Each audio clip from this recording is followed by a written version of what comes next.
what goes up. Oi, Marie! Oi, Marie!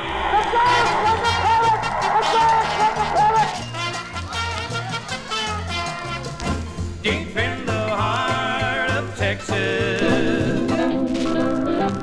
The shadow knows.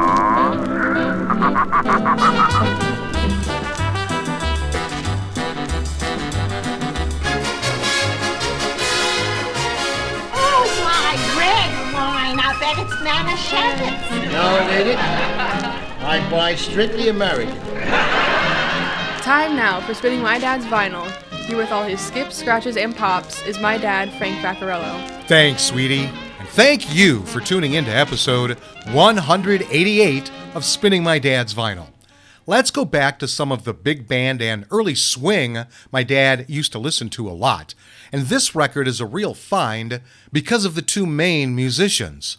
One played a brass instrument, one played reeds. One ended up just a little more famous than the other. But they were brothers, and they had their famous beginnings in a band with the family name that recorded in the early to mid-1930s. So, get ready to hear a compilation of some of the last studio recordings for this sibling duo that began on 78 RPM Shellac and ended up on this 33 1/3 RPM vinyl in volume 188, The Brothers Dorsey Shine.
There is Jimmy and Tommy Dorsey, the Dorsey Brothers Orchestra with By Heck, written by S.R. Henry, and they recorded that song as early as 1933, although most of these from this album were recorded in 1935. Okay, why this record for this episode? I am loving listening to some of this early swing that I found on this LP.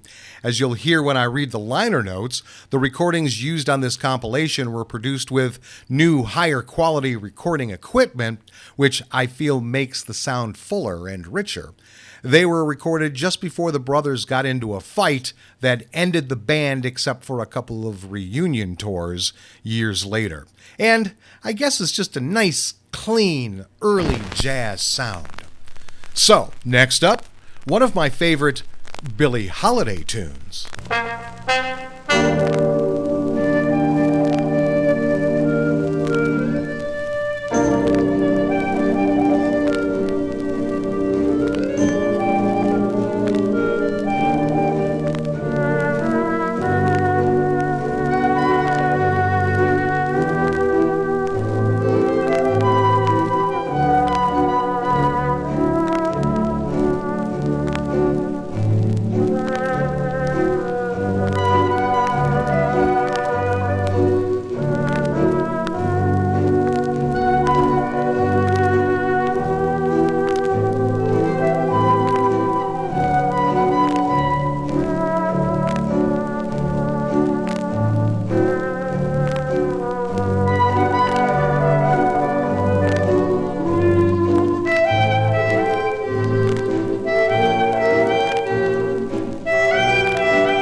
Solitude, written by Duke Ellington, Irving Mills, and Eddie DeLange.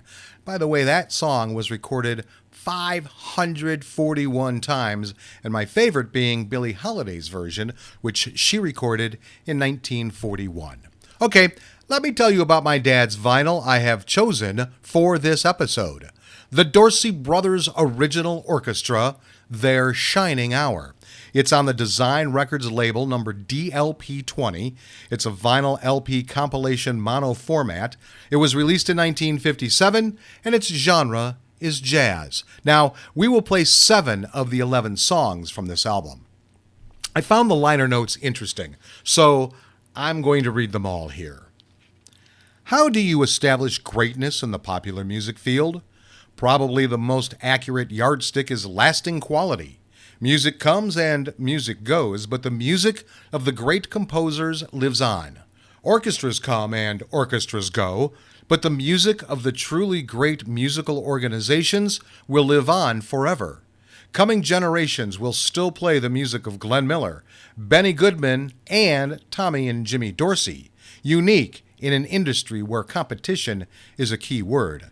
The Dorsey brothers alone and together have created some of the most unforgettable music on our contemporary scene.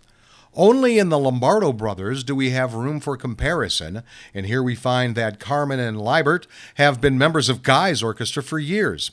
The Dorseys were always known as scrappers. Not with others, they kept it all in the family, although each reached his peak of popularity while conducting his own band. Tommy with songs like Marie, Song of India, I'll Never Smile Again, and a host of others, and Jimmy with Green Eyes, Amapola, and his Great Contracts, and an equally important group of other classics. Many believe that their great music was played when they had their original band. This is the band that we present here. This album was recorded during the very last record session that the Dorsey Brothers Orchestra played prior to breaking up. The date was mid-1935. The tremendous clarity of the recordings is due to a new technique that had been developed immediately prior to the session by Western Electric. The sound was exceptional for the day and has held up amazingly well through the years. This is truly a collector's album. This music is available nowhere else. The arrangements might sound slightly old-fashioned, but you must remember that over 20 years have passed since these recordings were cut. You'll find a certain charm here that you cannot find in current offerings. You will also find the quality of greatness that made this musical organization the finest of its day. Notice how, even today, Solitude stands out as an arrangement that could easily be current. Sugarfoot Stomp has that everlasting quality. And as I said at the outset of these notes, lasting quality is the yardstick of greatness. Here, then, is great music. And that was written by Roy Freeman. All right, let's see what prices this record is being sold at on Discogs.com. It was actually only sold once on that website for $4 on June 2nd, 2018. I found a few on eBay for $5 to $10 and several on Amazon for about the same price. My dad's record is in fair condition. There is some crackling going on throughout the entire recording. There are plenty of surface scratches visible, most likely because he used it on the automatic turntable spindle. Those were so bad for records. The cover is in poor condition. The front and back have wear marks from being in and being taken out of the record stack many times. The bottom and top have small tears along the seams, enough for the record to poke through, but not enough for my dad's famous black electrical tape covering the cut that you usually find on others. He must have had this album for a long time. There are 3 address labels stacked on top of each other on the front cover. Now, without lifting them, I'm not sure which address the middle one is for. I'm pretty sure it was for the last house. He readdressed these at some point. But the bottom one is most definitely my parents' first address after getting married. So I'm pretty sure that's what that one is. The back cover also has the green magic marker streak. So I'll value my dad's vinyl at 50 cents. Next up is a favorite subject matter for the composers.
there is Rhythm of the Rain, written by Jack Meskel and Jack Stern. Okay, let me tell you a quick history of the Dorsey Brothers Band.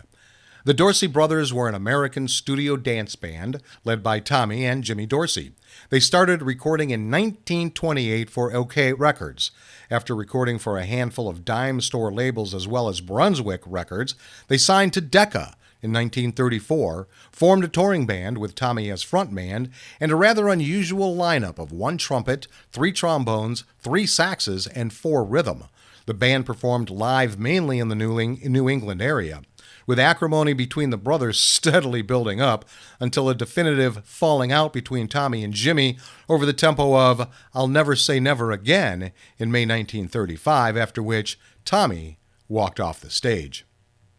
Tommy Dorsey permanently left the orchestra in 1935 to take over the Joe Hames Band, turning it into Tommy Dorsey and his orchestra, with the nucleus of the Dorsey Brothers Orchestra carrying on under Jimmy's leadership.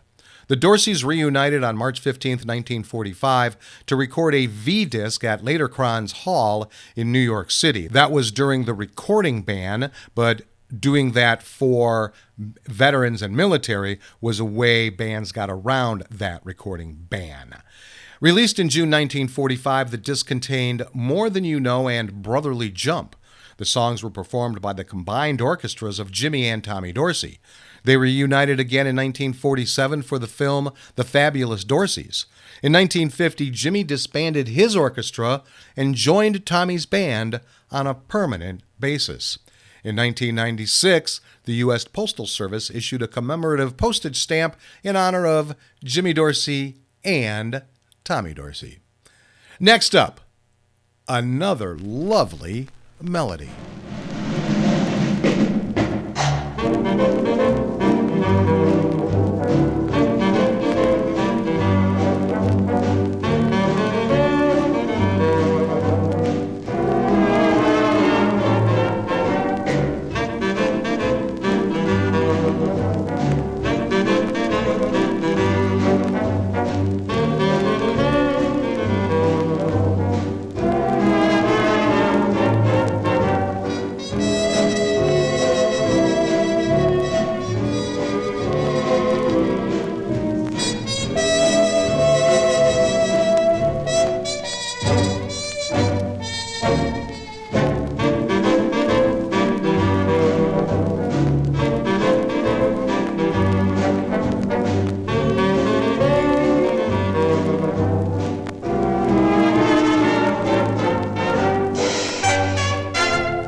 Yesterday my arms were around you, and your lips revealed you were mine. Then the angry wind came and found you, came to end a moment divine. Oh, that night wind seems to taunt me, seems to haunt me, now that you don't want me. Why is Lover's Lane filled with shadows? Stars no longer shine up above.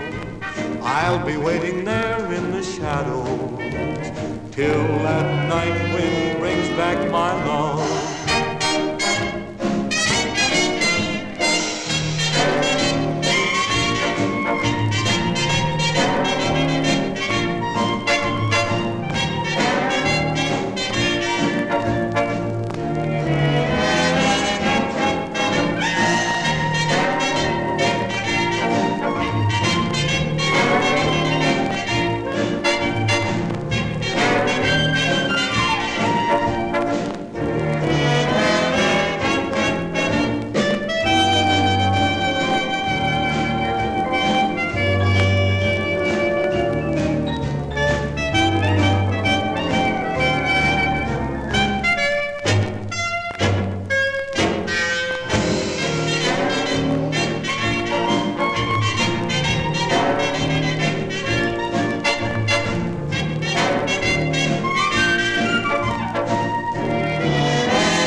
There's a song called Night Wind, written by Bob Romberg, Dave Pollock, and Harry Link.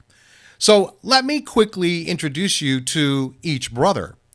James Francis Dorsey was born February 29, 1904, in Shenandoah, Pennsylvania. He was an American jazz clarinetist, saxophonist, composer, and big band leader. He recorded and composed the jazz and pop standards I'm Glad There Is You in This World of Ordinary People and It's the Dreamer in Me. His other major recordings were Tailspin, John Silver, So Many Times, Amapola, Brazil, Pennies from Heaven with Bing Crosby, Louis Armstrong, and Francis Langford, Grand Central Getaway, and So Rare. He played clarinet on the seminal jazz standards Singin' the Blues in 1927 and the original 1930 recording of Georgia on My Mind, which were inducted into the Grammy Hall of Fame. Around the same time his brother died, Jimmy was diagnosed with throat cancer. He died on June 12, 1957 at age 53 in New York City. Thomas Francis Dorsey Jr. was born November 19, 1905 in Mahoney Plain, Pennsylvania. He was an American jazz trombonist, composer, conductor, and band leader of the big band era. He was known as the Sentimental Gentleman of Swing because of his smooth-toned trombone playing. His theme song was I'm Getting Sentimental Over You. His technical skill on the trombone gave him renown among other musicians. After Dorsey broke with his brother in the mid-1930s, he led an extremely successful band from the late 1930s into the 1950s. He is best remembered for standards such as Opus 1, Song of India, Marie on Treasure Island, and his biggest hit single, I'll Never Smile Again. Tommy Dorsey died on November 26, 1956, at his home in Greenwich, Connecticut, a week after his 51st birthday. He had begun taking sleeping pills regularly at this time, causing him to become heavily sedated. He choked to death in his sleep after eating a large meal. Jimmy Dorsey led his brother's band until his own death from throat cancer the following year. And now, this is what my dad's vinyl collection is, along with eclectic.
Eccentric, written by J. Russell Robinson, another widely recorded song with 84 of them out there.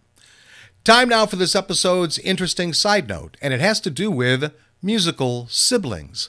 I knew there were other musical siblings within the genre of jazz and swing that played together, not just the Lombardo brothers that were mentioned on the liner notes. So I compiled a quick, definitely not complete list. First, the Goodman brothers, Benny, Freddie, and Harry.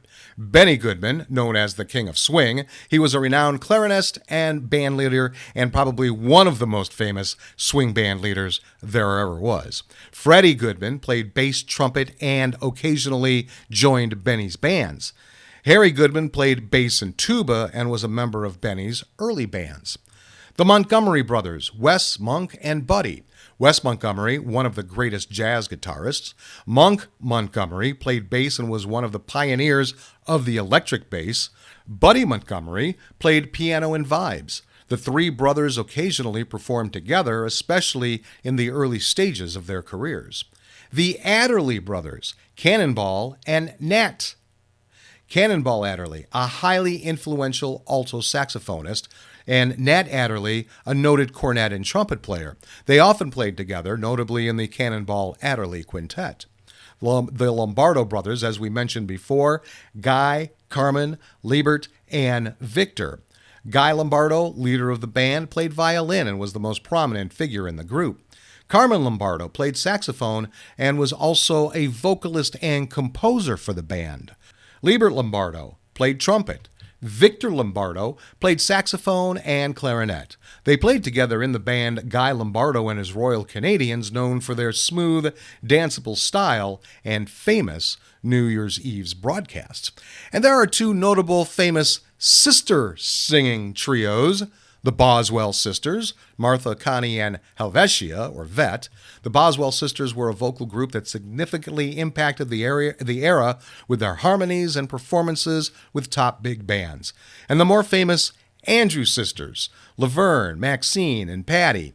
The Andrew sisters were a vocal trio who achieved great fame with their harmonies and collaborations with very big bands. They recorded a lot, and I think I've said this before, Boogie Woogie Bugle Boy is probably one of my favorite all-time swing songs. Now, these sibling groups were crucial in shaping the sound and success of big band and dance music during their time, often blending their familial ties with musical talent to create memorable performances and recordings.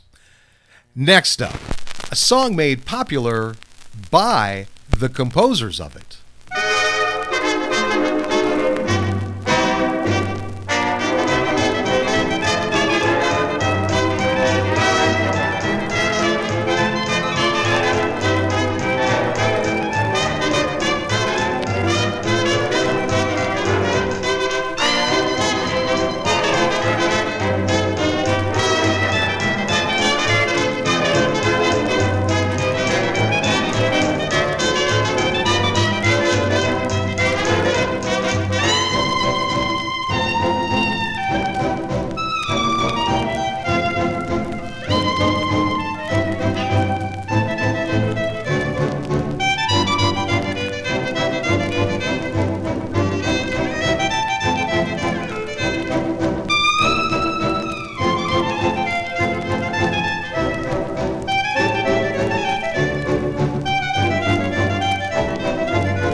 there's a standard for you, Sugarfoot Stomp, written by Louis Armstrong and King Oliver. Well, I hope you enjoyed this episode as much as I enjoyed bringing it to you. The swing on this record was so young, pure, and sweet. It was really a precursor of what was to come, and the original 78 RPM masters translated well onto the vinyl for this LP. I also had the pleasure of seeing the Tommy Dorsey Orchestra in the early 1980s when it was led by Buddy Morrow. It was at one of those weekly big band brunches sponsored by the radio station I worked for at the time, and yes, I made sure my parents were there to enjoy the band as well. I loved to watch them dance to swing music. And I also loved learning some new tunes that I was not familiar with, like this next one.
That one's called The Weary Blues, written by Artie Matthews.